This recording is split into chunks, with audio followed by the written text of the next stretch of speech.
In tonight's episode of The Bad Batch, Season 2, Episode 5, we were greeted with what many would deem to be a filler episode. But when we look deeper into this, like, say, at the hieroglyphics on the writing that Omega finds, these hieroglyphics are very similar to the same hieroglyphics that we encounter in the World Between Worlds. Also, when we start to look at some of the building structure, some of the structure of this large automatic droid that pops up in the episode, it looks slightly familiar to the Zeffo, or the Zephonian species native to the planet of Zeffo. Many of the Zeffo could wield the Force, which they refer to as the Life Wind, and those who did became known as sages, or as I like to call, hippies. But in all seriousness, they were originally a peaceful civilization until over time they became more and more corrupted by the dark side of the Force.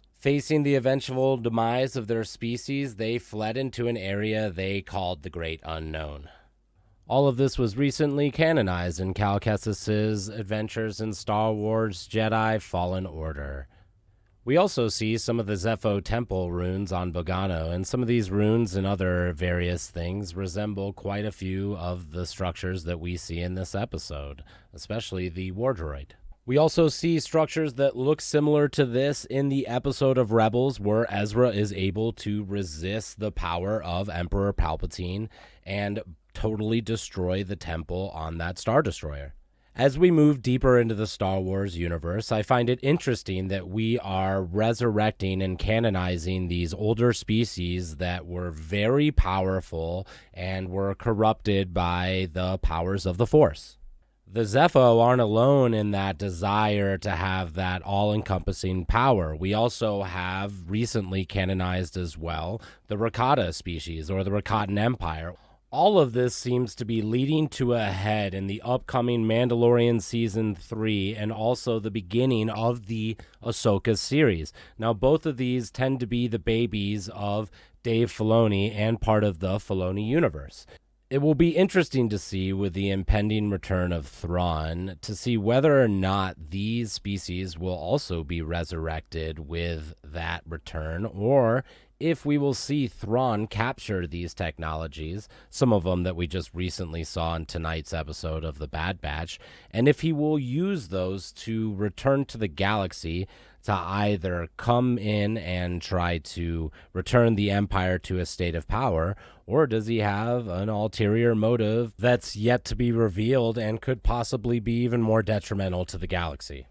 As we get closer to the kicking off of that series, we see more and more hints dropped about a new and impending evil, something that could possibly even rival the likes of Emperor Palpatine, and maybe even tie up some of the loose ends that we encountered in the sequel 7, 8, 9 series. A lot of Star Wars fans believe the continuation of the Empire to be the next big bad coming out.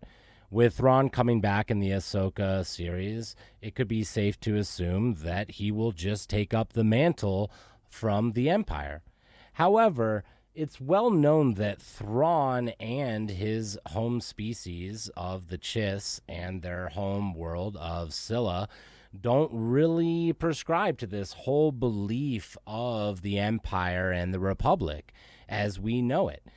In fact, Thrawn is sent out from his species as an exile, not really loved or beloved in any way. In fact, he's more taken on as an orphan for one of the ruling families.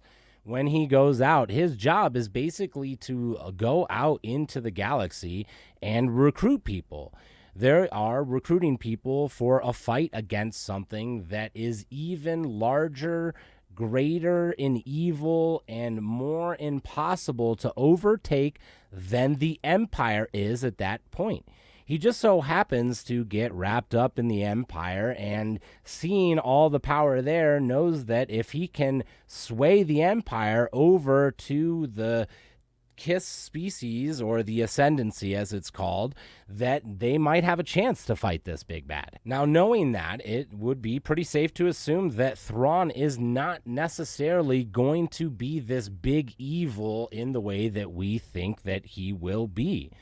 I would peg it more as a necessary evil, maybe an analytical evil, and maybe not even an evil once we find out about something that might be much more of a greater existential threat to the known universe. Thanks so much for tuning in, and make sure to check in on the next video where we're going to dive a little bit more into this subject. Please go ahead and smash that like and subscribe if you love this one, and I appreciate you so much. Kisses.